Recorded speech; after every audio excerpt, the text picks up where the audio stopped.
So I've been doing SEO for 8 years now, and I've had the opportunity to work with lots of different e-commerce businesses, whether that's your small e-commerce business all the way to a multi-billion-dollar e-commerce business. And this has allowed me to gain a crap ton of XP points. And in this video, I'll be going over the easiest things you can implement which will have the biggest impact on your bottom line. And no, there's not going to be any generic advice in here like increase your page speed or create great content. We all know that stuff. Everything you're going to see in this video will be easy, effective, and actionable. And if you stay till the end of this video, I'll be revealing a bonus tip which helped a client of mine dominate their niche for practically any term they wanted. eCommerce SEO Tip 1. Update pages to have commercially related keywords in position 2 to 19. If you go into your Google Search Console, then click on Performance, then you want to filter by country, and then you want to filter by average positions, and you'll be able to see which keywords and which positions they sit at. You're going to simply start by picking the pages which are closest to the first position and have commercial intent. Pick 5 of these pages that you'd like to rank and optimize them.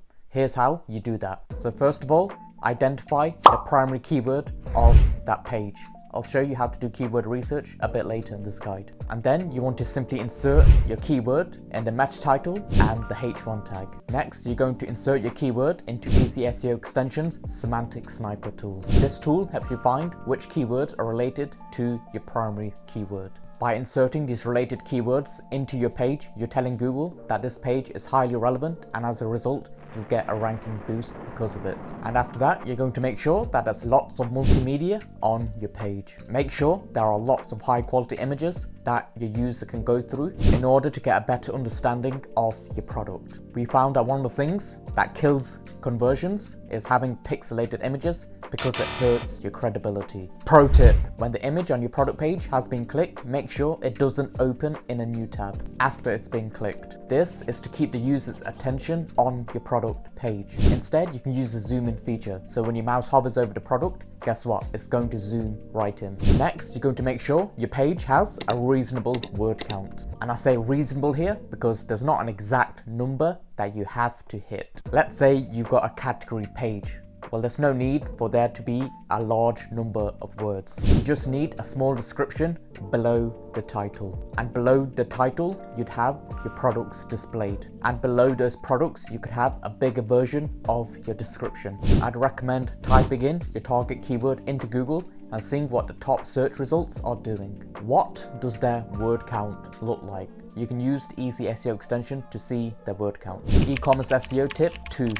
Use your blog to its fullest potential. So there are 2 main ways you're going to be using your blog. Number 1, to target buyer intent keywords, and number 2, to help you build topical authority. But before I show you how to find low competition buyer intent keywords, it's important you understand the 3 main types of searches. The first is a navigational type of search. The searcher is looking for a place. The second is an informational type of search. The user is looking for more information on a topic.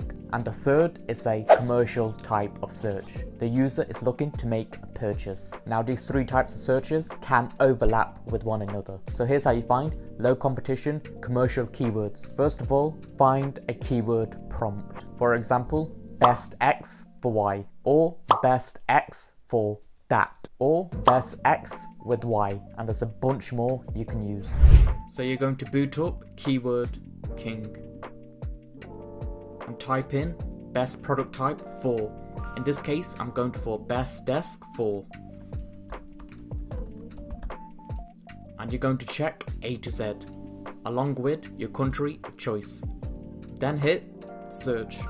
Then you're going to click get all entitled results, which will bring up all the all entitled searches for each keyword. Now, some SEOs are going to say, oh, this method is completely outdated, but they only say that because they don't understand how to adapt it to the current times. You're then going to export to CSV after you've finished, and sort the all entitled results column from A to Z. You're going to search any relevant keywords to your business and determine if you can rank.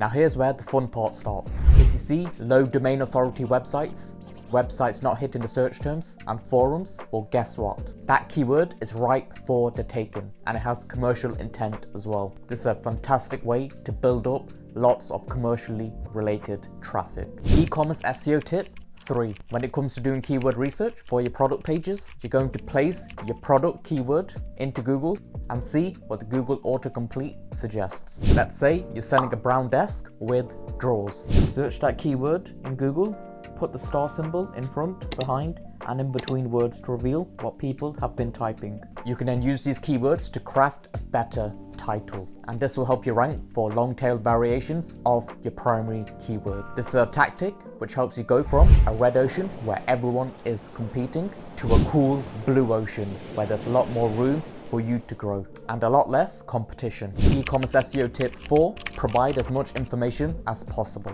When you've got the user on your product page, sell them on it. Show off the benefits of the product. Answer any objections they may have. Go the extra mile and provide a video of the product you're selling. The idea here is to reduce as much resistance there is for the user to make a purchase. Provide delivery times.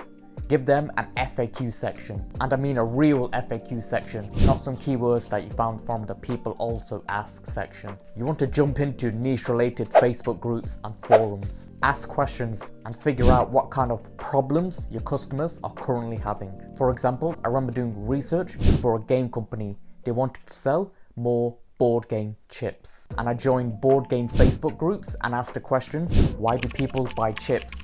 And the response I got was people buy them to replace things like Monopoly money. And you know what I did? I added that into the copy. This way, you're finding a pool of information in another source that your competitors probably aren't finding. Now here's the bonus part I promised you at the beginning of this video. Here's how I helped a luxury clothing company dominate for all the desired keywords. The keywords this company wanted to rank for were very rich with image search results, which wasn't a surprise since it was retail. What we did was optimize the images by naming the image files with a description and not keyword stuffing, genuinely describing what we saw in the image and working keywords in when possible. We then added the alt text. Then after that, we expanded the size of the images because they were quite small, at least 250 by 250 pixels. This was an easy and effective way to give them a nice boost in their rankings. Now, if you're serious about making it in the chaotic world of e-commerce SEO,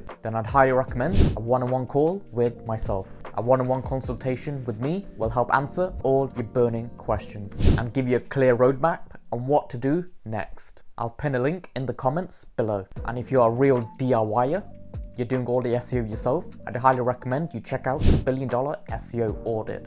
It's a massive guide on how to do an SEO audit like a professional. I've used this to do an SEO audit on a multi-billion-dollar e-commerce SEO brand.